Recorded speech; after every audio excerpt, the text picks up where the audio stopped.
I'd like to start by thanking the organizers. Also, not just for inviting me, but also whether it's coincident or deliberate, the order of the talks today has been a perfect progression towards what I'm going to talk about. Because we started out with metacognition, higher level cognition, and so on, and then with hints of memory and perirenal cortex related stuff, memory systems. And the talk right before me was, of course, about faces, and I'm going to talk more about vision. One of the reasons, so I don't directly work on consciousness, but I work on something which I think is a sort of integral component of consciousness, which is, of course, the contents of vision, which is a very compelling sense for us. And it's particularly compelling if you consider the amount of space devoted in the body for vision is extremely small compared to the amount of how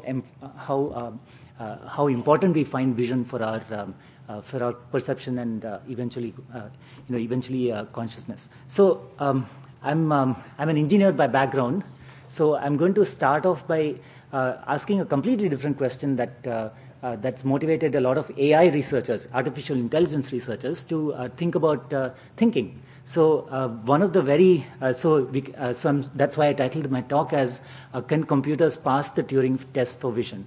So what does that mean? So we can start with an even simpler question, or maybe a more higher level question: Can computers think? So one of the first and most systematic attacks on this question came from this famous mathematician and computer scientist, Alan Turing.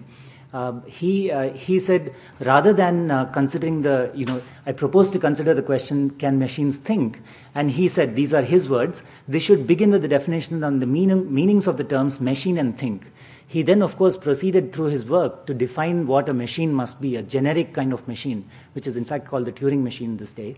And but he also was not very confident, it seemed, about how to define thinking, because how do you know what somebody else is thinking, or you only know from their report. So he said, instead of attempting such a definition, I shall replace the question by another which is closely related to it and expressed in relatively unambiguous words. Are there imaginable digital computers which would do well in the imitation game?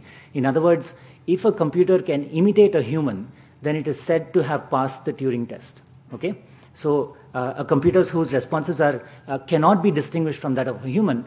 And Turing originally formulated this in terms of verbal conversation. So he said, if a computer can basically converse with you and you don't know that, and you're not able to tell whether it's a computer or a human, then you should consider it intelligent. Okay, that was an operational definition and a sort of working definition of how to define thinking. So, so we know some, this is in the 1950s or 1940s. So it's been 60 years since then. And we know we've made computers do certain kinds of very complicated tasks. So for example, we had in 1997 a computer called Deep Blue designed by IBM, which basically defeated the reigning grandmaster among humans in chess. Okay, so we know that chess can be played by computers, and they can even defeat us. And most of us will be defeated in chess by a computer. Even just regular, not Deep Blue, but just regular, your chess program on your laptop can probably best you. Okay, so then maybe they've passed the Turing test for chess. Okay, so we can then go on and say, well, what about maybe more complex games? And so again, Jeopardy is a very famous a TV game show. And recently, IBM has managed to make a computer called Watson actually defeat the best human Jeopardy player. So clearly then, over the course of the last 40, 50 years, we've managed to make computers do pretty intelligent things. Although you might argue, we can talk about this offline, you can argue about the strategies that the computers uses versus strategies that the human use, which are in fact quite different. Okay, so then let's take a very everyday task. It's a very humble task. We do this hundreds and hundreds and hundreds of times each day. This is just the ordinary task of vision. Okay? So let's see what a Turing test for vision should look like. So here is in fact a Turing test for vision that you see almost every day. Okay? You see these distorted letters on websites, particularly when you're creating email accounts or making some online transactions. And the reason that they're there is because they are there precisely because they prevent access to computers in doing this thing. So that a computer can't create Gmail accounts and Yahoo accounts or do online transactions as if it's a human. Okay? So this is sort of a sort of proof of principle. It's a sort of it's an everyday example for us demonstrating that computers are not doing well in vision. Okay, at least run-of-the-mill computers are not able to solve this very simple task. I mean, this is a task that is not cognitively complex. Anybody who can read can do this task. Okay, but no computer is able to do this task. Why is it so bad? I mean, if we have computers that beat us in chess, beat us in Jeopardy, then why can't they do vision? Okay, so why are computers failing so badly? So before I go on, I'm not a computer vision scientist, but I like to use computer vision as a way to understand how we humans, or our human brain, solves the problem of vision. So, but let's digress for a moment and actually ask, why are computers failing so badly? Let's take a sort of toy example that gives us an idea of how computers are actually failing, why they fail. So the following slides are actually from a colleague in Carnegie Mellon. He titles it "The Miserable Life of a Person Detector." Can we turn the lights off in the front, maybe? That would help. Okay, so here's an ordinary street scene in the US. Let's say that you wanted to make a computer do a very simple vision task, which is to detect the number of people in the image. Now, this is a very easy task for us. These are all the people here.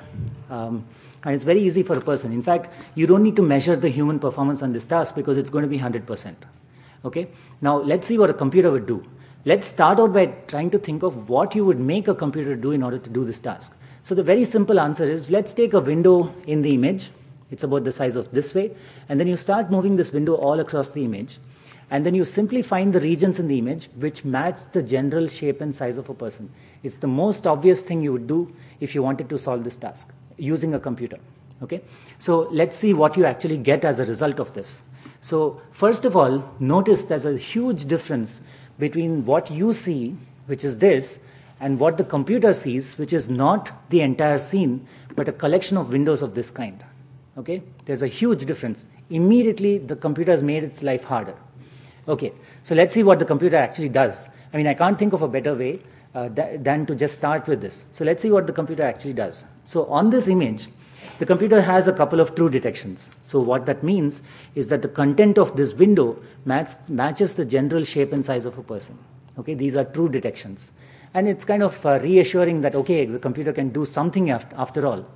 It may not be able to do vision in general, but maybe it's doing something reasonably good. And in fact, it has caught the obvious examples that you and I would have caught first.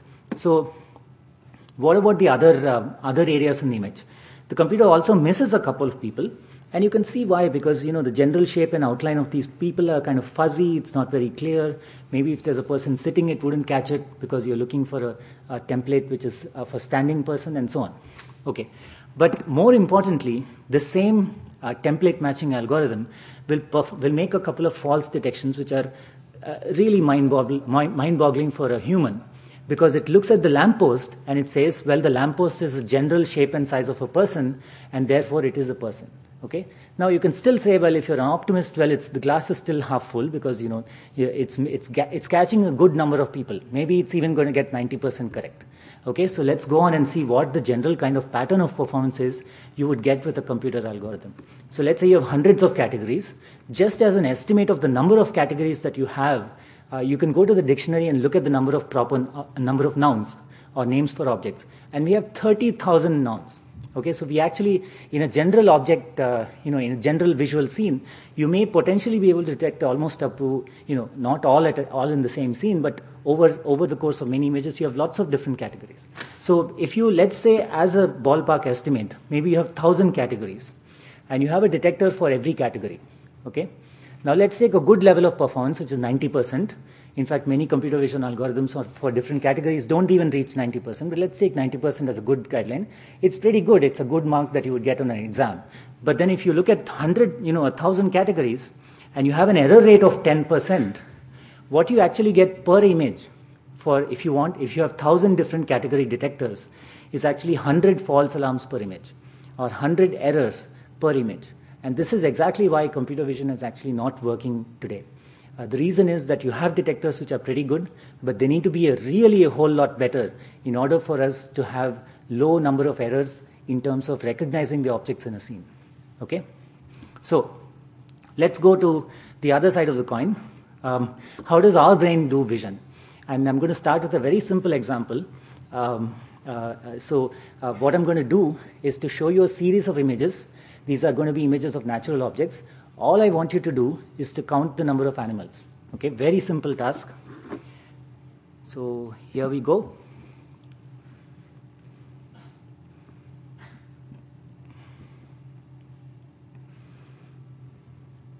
So if you are awake, you probably counted 2 animals. And notice that you also did something very interesting, which is even though I told you only to count the number of animals, you also saw and recognized all the other objects in the series. Okay, you saw a gear, you saw, you saw a pumpkin, you saw all kinds of other things. And every time you saw the object, you instantly recognized it. So what that means is that your object recognition, your visual system, is just automatically doing this all the time. You don't have to, no matter what you're actually trying to do, no matter what your goals are, you're still always recognizing objects. It's something that is very effortless for us. It's behind our conscious awareness, which is why you're not aware that half your brain is devoted to vision, in fact. So an enormous amount of brain power is going up, used for vision, but you're not aware of it simply because they're hidden behind your conscious awareness. So let's go a little bit deeper. We can look at how this happens inside the brain. This is a model, this is a monkey brain, in fact, a macaque monkey, and the eyes are here, and this is the back of the head. Now the information from the eyes goes to the back of the head, and I'm highlighting a particular pathway in the brain, which is called the ventral visual pathway, which is the series of areas which are exclusively concerned with form and shape processing. There's another pathway which is called the dorsal pathway. Someone mentioned this in a question, and this is the pathway that's concerned with spatial relationships, not so much with form and shape. Although there are, of course, very tight interconnections between these pathways. Now, I'm going to show you a recording of the recording of the electrical activity of a neuron from this area called IT. So this is the final purely visual pathway. Projections from this pathway go to the memory areas, hippocampus, and to the prefrontal areas, which are concerned with executive function. So this is a kind of key region in the brain, which is the last stage of purely visual processing. So let's look at a neuron from IT. I'm going to show you a particular kind of recording which I've done before. What you're going to see is a series of images exactly like what you saw before. This is what the animal saw in our recording. Okay, we have a monkey that's actually sitting in front of a computer screen. It's only looking at the series of images. It's trained to look at a series of images and receive a juice reward just for looking. It's not doing a task. Okay, so, and what I'm going to play on the audio, which I hope you can all hear, is the activity of the neuron converted into an audio signal. What you're going to hear is a series of bursts, and each burst represents a single action potential produced by one neuron. Okay, so you're going to hear the recording of one single IT neuron. So here we go.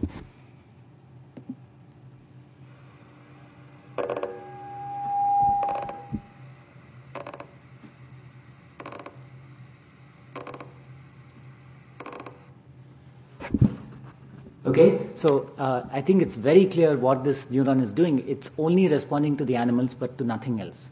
Okay, so it's quite remarkable, and you see remarkable examples of such selectivity, and it's quite remarkable, first of all, because it tells you that the brain is doing something extremely complex with visual information.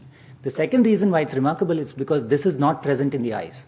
If you're recording from a neuron in the the optic nerve or something coming out of the retina, what you would see is neurons sensitive to spots of light. That's it. No objects, nothing. Okay?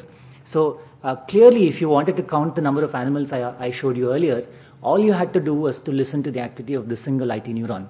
But I don't think you're listening to the activity of one neuron, because you have millions of neurons in this part of the brain, and all of them, and plenty of them, respond to animals. But this is one extreme dramatic example. I'm going to show you a couple more examples. So let's look. This is the neuron I showed you just now.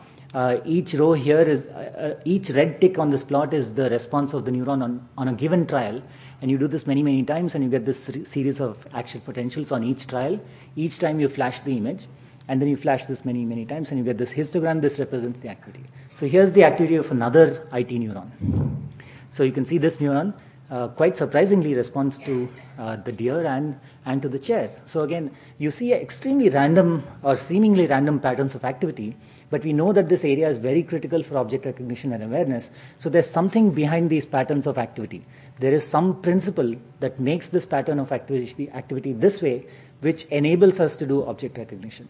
And the goal of my research is, in fact, to understand what exactly the rules are. Because if you look at a particular neuron, you can say, well, what is common about the visual features in the hand and the lion that makes this neuron respond this way, but to a less so to the gear and more so to the steeple and so on. So for each neuron, you have a certain pattern of activity, but together these patterns of activity define the visual representation of objects in the brain, in this particular area of the brain. So one way to think about this problem is to take the set of animals that you saw, and you can imagine that the brain, the task of the brain, is to actually put them in some sort of meaningful perceptual space. So what does that mean? So you can imagine that maybe the brain represents this deer in a particular place, some kind of representation, some feature representation. But the representation of, for example, the pumpkin is actually quite different than the representation of the deer. And similarly, you would like this representation to be such that the representation of the lion is close to the representation of the deer. Okay, but not identical, of course, because you can still recognize the lion and the deer as individual animals. So what you want is a systematic kind of object representation. So at the heart of this systematic object representation would be some computation of dissimilarity. What you want to know is, given the visual image, you want to know whether it's similar or dissimilar to stuff that you've seen before. Or you want to represent them in such a way that the similar items should be together and the dissimilar items are far apart. So let's fill up all these objects into the space. So maybe the church steeple is over there. These are not data, I'm just making this up. You might imagine that the body part of the hand is somewhat close to the animal thing, maybe it's close to the human body, and so on. You can imagine some sort of layout of this objects in space. Now what's interesting is that you can't just take pixel distances and get this. Okay? So the brain is actually working very hard to achieve this representation. And you can see that what the example neuron that I showed you, which responded to these two together in the same way, is actually doing some sort of similarity computation at the heart of it, because it's responding the same way to these two things. And so many such neurons would make up this sort of representation or distance in some sort of space. So what are the principles that govern object similarity? So if we understand the principles, then we understand object recognition, and we've actually solved the task of vision. I mean, you can probably make computers see if you are able to understand the computation of dissimilarity here.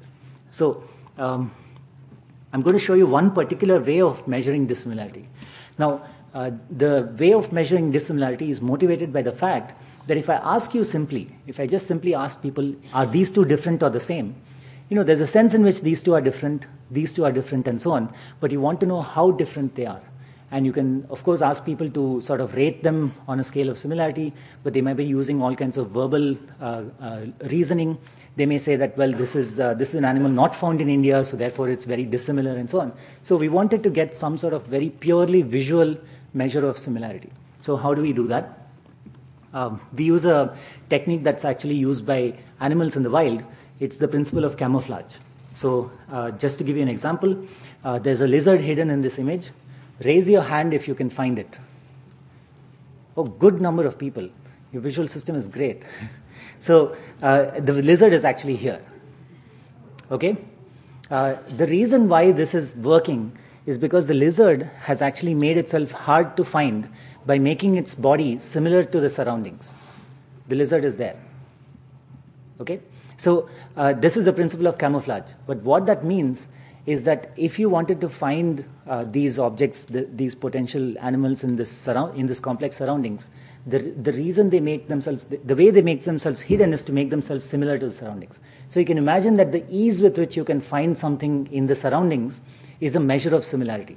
Okay, so that's exactly what we do here. It's the principle of visual search. It's a very common paradigm in visual psychology. So take, for example, a very reduced display. I'm going to show you this item among this kind of item. It's a sort of, by the way, it's a sort of, it's an example of configural processing, because here the arrangement of features is different. You have one arrangement among another arrangement. Turns out that this is a very hard thing to do. You can't find the odd man out in this image very easily. But if you do this, which is another arrangement, it turns out that this is very easy. And in both cases, the target was exactly in the same location. Okay, so it takes you a long time to find this, and it takes you a short time to find the target here. So what does that mean? It means that in the perceptual space of the brain, these two are actually very similar. Although logically, if you had to reason through it, you could say, well, these two are two arrangements and those two are two arrangements. So there's no logical reason why one should be more similar than the other. But turns out that it is in fact the case. And in fact, this arrangement of X and diamond is in fact more dissimilar to each other than these asterisk and rectangle. So then and then it turns out that this is also going to work for color conjunctions. That is, if you take red above green above red, again, you take a long time to do it. So therefore, I've put these two things close together. Okay. So then we can simply ask what's going on in the brain. What's going on in this particular area called IT, which makes this happen? So I'm going to show you some recordings from IT. These are going to be responses of neurons just to individual images, not to the array, but just to the individual images. So here's the response to the two red-green arrangements, and here's one cell, and you can see that the responses are very similar. You can take these two arrangements, and you can see that again the responses are kind of similar, but but these responses, for example, exemplified by the cell, are actually very different. So what that means is that at least according to these three examples, neurons distinguish this arrangement much better than these two arrangements. Okay, you can actually, of course, this is only just 3 neurons. You can do this for a number of, almost about 200 neurons, and you can do this. You can calculate the difference in firing rate, the difference in activity between the neurons, and you can see what is exemplified by this trend, which is that basically neurons distinguish these two images more than these other two pairs. And of course, you can measure human behavior. I can simply measure the time that people took to find these images, which is similar to the demonstration I showed you before. And you can find that essentially this is the inverse of reaction time. So in other words, when you searched for X among diamond, you found it very fast. What that means is your ability to distinguish them is very high. Whereas when you searched for this among this, you took a long time to find it, and therefore your discrimination index or your ability to distinguish them is low. Okay? So now you can plot one against the other, and you can say, well, how does the ability of neurons to distinguish these objects square up with the ability of humans to distinguish these objects? And it turns out you get a very nice correlation between these two measures. So remember, this is activity in the brain in monkeys, in the monkey visual cortex, and this is this is the behavioral responses of humans during a completely different task.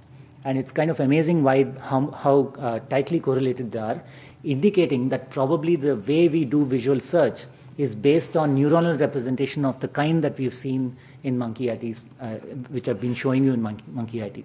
Okay, so that still doesn't answer a perhaps more basic question, which is that why is it that some pairs are better than others?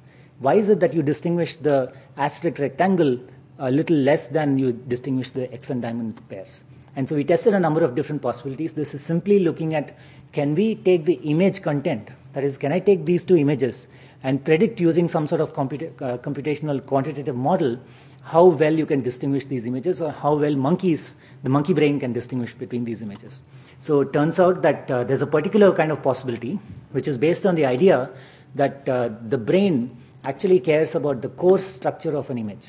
Okay, so the idea is that when you take these two images, when you instantiate the coarse structure using blurring, that is, you simply blur these images and you take the difference image, the differences are actually very small. Whereas when you do the same thing for the X and diamond configurations, you blur them and you subtract one from the other pixel by pixel, turns out that the difference image is very large. So what that means is that if you just take the differences at the level of coarse structure, the difference is small here and large here.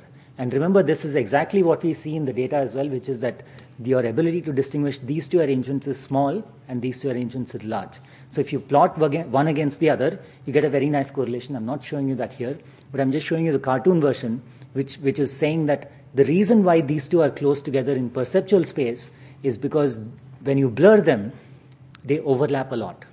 Whereas the reason why these two are far in perceptual space is because when you blur them, they don't overlap a whole lot. Okay, so we've been using this very preliminary finding. So that's 5 minutes. Okay. So we've been using this very preliminary finding to see if we can understand how visual, other higher level visual tasks operate. So for example, we can go back to the example that I showed you before, which is to count the number of animals. And you can notice immediately that this task is just as easy when I remove color. Okay, so I've just made the images black and white, and you can still see all the animals and find the animals just as easily. You can also reduce the spatial content, you can also blur them all, and you can still find all the animals. What that means is your ability to categorize animals is not based on very fine details in the image. It's based on some sort of coarse structure. And now we've been able to take this exact concept and extend it to the idea that we can actually measure how long you'll take to categorize an image based on your sensitivity to coarse structure. I don't have time to go into those things, but I can tell you more offline if you want. So to summarize what I've said so far, I've shown you that I hope I've convinced you that the brain is using a very sophisticated code for objects, and that code it has something to do with coarse structure. I don't think this is the exact measure. I don't think it's related to the exact measure we are using, but it's something to do with the coarse content of the image. This code is also driving a variety of different behaviors. I haven't shown you that, but I've told you that this code can explain visual categorization. But I've also shown you here that it actually drives visual search in humans, and it also drives neuronal activity in this area called IT, which is, again, an area that is critical for object recognition. So, and finally, of course, understanding this object code is going to be critical if you want to create intelligence machines, because ultimately we have to first make machines see before we can make machines think. Thanks a lot.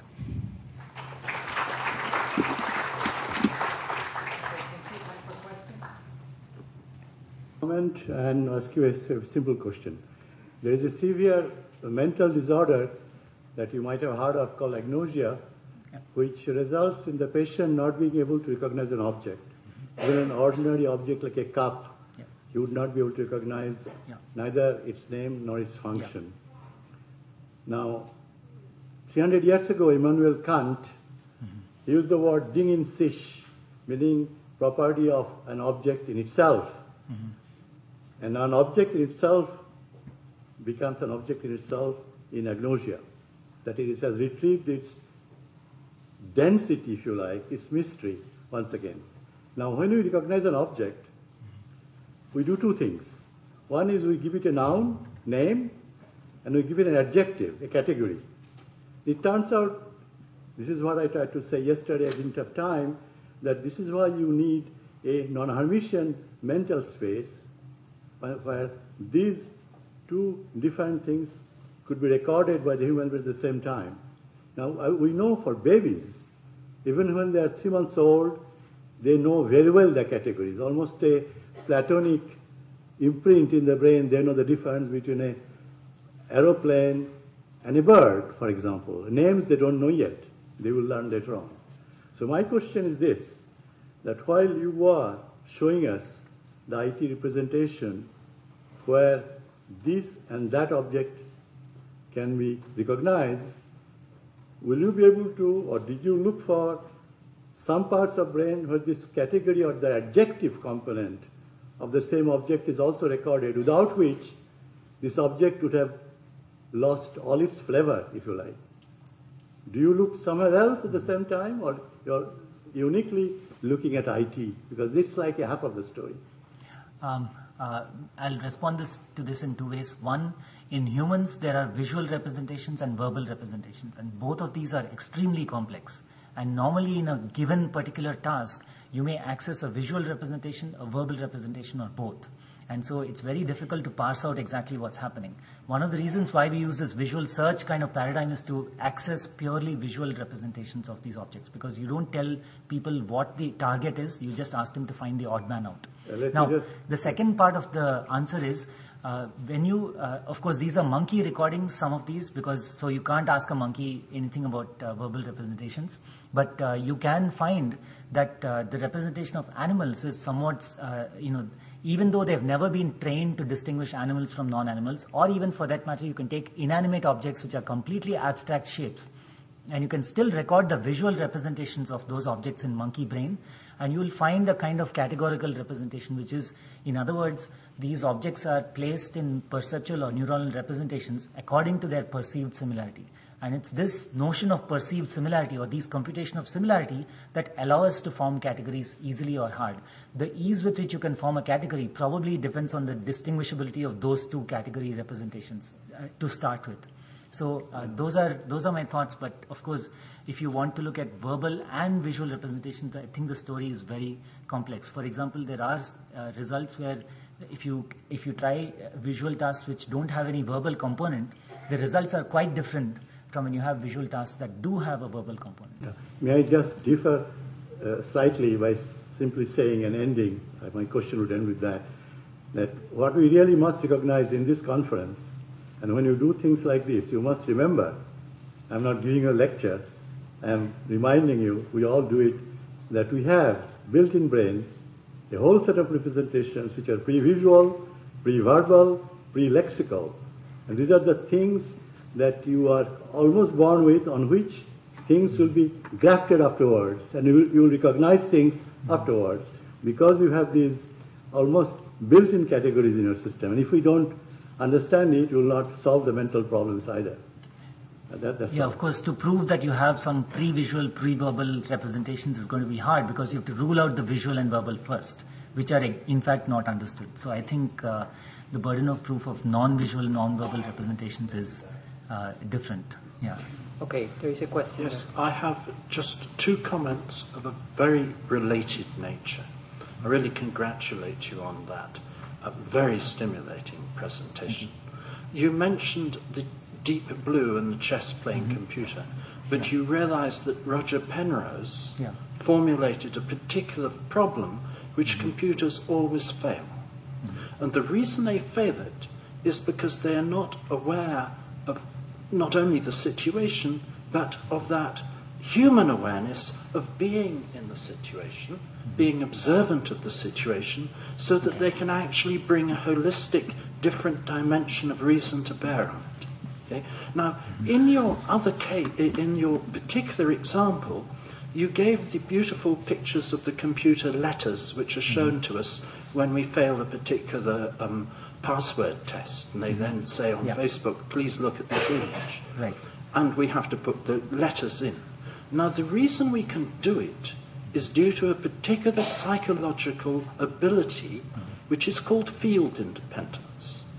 We can detect things clearly independent of obscuring background fields. And this is very necessary because in our animal experience, and I repeat animal experience, we are continuously subject to noise.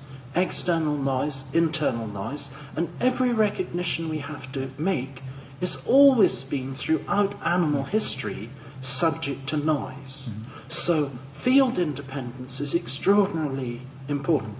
Now I want to say why this is very closely related to consciousness itself. There were wonderful tests done on field independence in Switzerland in the mid-1970s. They took teachers of meditation, transcendental meditation as it happened, but any self-transcending system of meditation ought to do, and for very experienced teachers they gave them a series of field-independent tests like the rod and frame test. It turns out that they had to halve the time of the test that it was normally taken for these people, and still over 50% got 100% right on the test. The deduction of this, from this, is that if you develop a system of self-referral through a regular practice, and you clarify awareness, yoga, chitta, vritti, nirodha, you then develop incredibly much greater abilities in field independence. Somehow you are able to come out of the system, observe it, see what you want to recognize, and to hell with the noise. Okay? Yeah.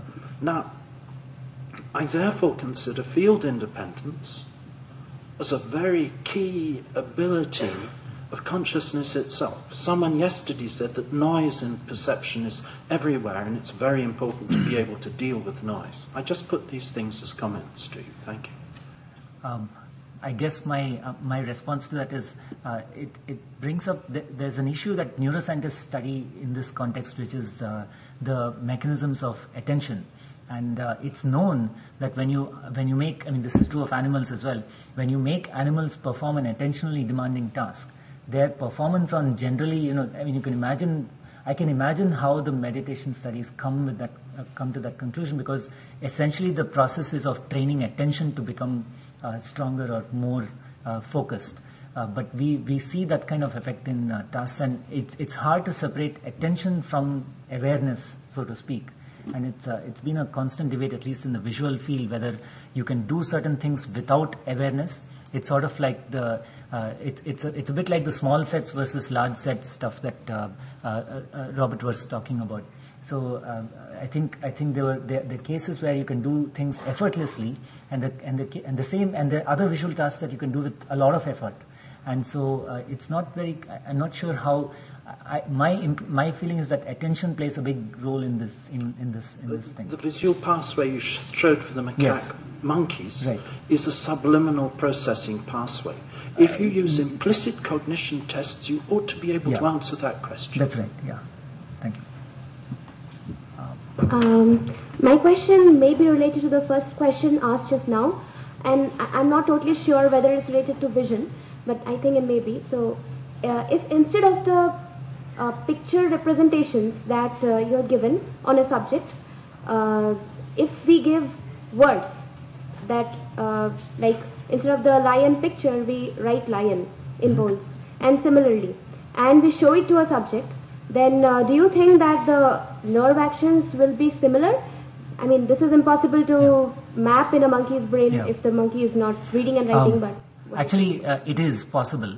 Not that you can make monkeys read, but you can actually do what's called paired association studies. So what you do is you pair, every time you show the lion, whatever abstract symbol, it doesn't matter, it could be lion, it could be something else, just show them another abstract, completely random object. And if you keep pairing the lion with that object, then eventually neurons that were originally responding to the lion will now start responding to that abstract object, whatever that may be. Okay. And so that is a process by which you might imagine that the written word lion might come to be associated with the image or the object lion.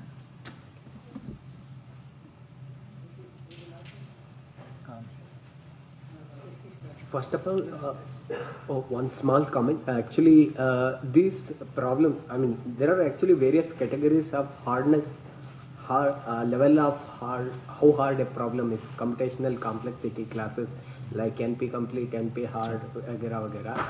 And it's fairly well classified. And to some extent, we know what problems can be solved by any Turing machine and what cannot be. So I think we should look at this issue from that perspective. Oh, I have a great answer to that. So vision is actually an impossible problem to solve in a precise way. So the reason why... You have to prove that. No, it's very easy to prove. So because if you take a 3D object and you project and you make a 2D image of a 3D object, you're destroying information, and you can never ever recover that information. In fact, one of the reasons why the brain is spending so much effort in trying to do vision is because it's trying to recover, and there's a lot of regularities in the 2D projections of a 3D object, which the visual system is trying to extract, make explicit, try to code for, which is why there's so much effort going on in the brain to do this. So we know, of course, a priori that basic inverse problem is impossible to solve. But you can approximately solve it, which is what the brain, I think, is really doing. Under small question... no, I don't think that matters. We can take this later, yeah. I don't think binocular vision actually is a big component. Because the reason why is because if you consider the two images that come to the two eyes, at arm's length they will differ significantly. But if you look at something that's very far away, they're coming from infinity, the two images don't differ at all. But you're able to infer depth at very large distances. The reason is because there are regularities in the image, not because you have two eyes. And in fact, I think one of the major reasons why we have two eyes facing forward is because at some point in our evolutionary history, we were jumping from tree limb to tree limb, and you were holding things at arm's length, and you will just die if you don't hold it. At least that's my rough and tough answer to this. When you said that same neuron file for lion and hands, it was also, I mean, both were coming one in sequence. No, I mean, they were presented in random order. They could be preceded. Also, They could also be. did you submerge them in a class of different random objects? Yeah. You put together in That's right. different It classes. doesn't matter. And still They always, different. yeah. It's a question of the So- representation, not the history. Okay. And so it's not a task dependent. No. Fine. There was no task actually for the monkey. The monkey was just looking. Okay. Thank you. I think there's Arun, a very questions quick, here. I don't. Arun, a quick naive question. So when you record from a single neuron, and this is actually continuing from where Professor Chakravarti left off, when you record from a single neuron, are you sure you're not getting inputs into that neuron from other parts of the brain? Presumably you are, right? They are totally getting inputs from other So parts of the then brain. in that question, how do you distinguish between something where you're distinguishing, where the neuron distinguishes between an image structure versus a categorization? Right. So, for example, when you did the test on us, I found 3 animals. So I included the human hand as an animal, Yeah. right? So do you think... But I think you need to come into our lab. No, so jokes apart, no, it's a good question. One of the ways in which, as neuroscientists, we can, when we measure neural activity, we can, one of the major clues about how much processing is going on from bottom up, so to speak, in other words, coming from the sensory input directly versus top down, is to look at the timing of the response. When you look at the timing of the response, what you find is that typically, and this is typically, and this answer varies completely from one neuroscientist to another. So typically what happens is that the latency of the response in higher areas is typically longer than the latency of response in IT. And the latency of response in IT is a little bit longer than the area preceding it, a little bit longer than the area preceding it, and so on. And so you can track that information as it flows down the area. Now, the other thing that, the many other pieces of evidence that are bringing us to think that at least the initial shot of visual information processing is completely feed-forward. In other words, it doesn't involve top-down knowledge, expectation, and so on. But of course, we know that perception is eventually a combination of the two. So how those two things interact is a huge question. I think part of the reason why people have so many opinions is because we just don't have very good data to resolve that debate. Okay, we have time for one very quick question and an even quicker answer. I'll try to be very quick. So I know you said you didn't study consciousness when you started, but I wonder if you could just comment on this observation that, and maybe relates to the earlier question, that what you showed is so difficult is vision, and vision is something, it is true that it delivers a conscious state at the very end, but there's a tremendous amount of unconscious processing that occurs. Yeah. But then playing chess is something that a computer can readily solve. Right. But we would think of that as declarative. It's a whole series of very declarative steps. That's right. So is it actually? So I'm just wondering if you could comment with respect to implicit processes and declarative processes. Right. Is it the declarative ones that in fact are easy for a machine to do, and the implicit ones that are difficult? Yeah. That's a great question. I haven't really thought about this in particular. What I would say is that, okay, so one answer to this is there is in fact some implicit sort of knowledge in chess.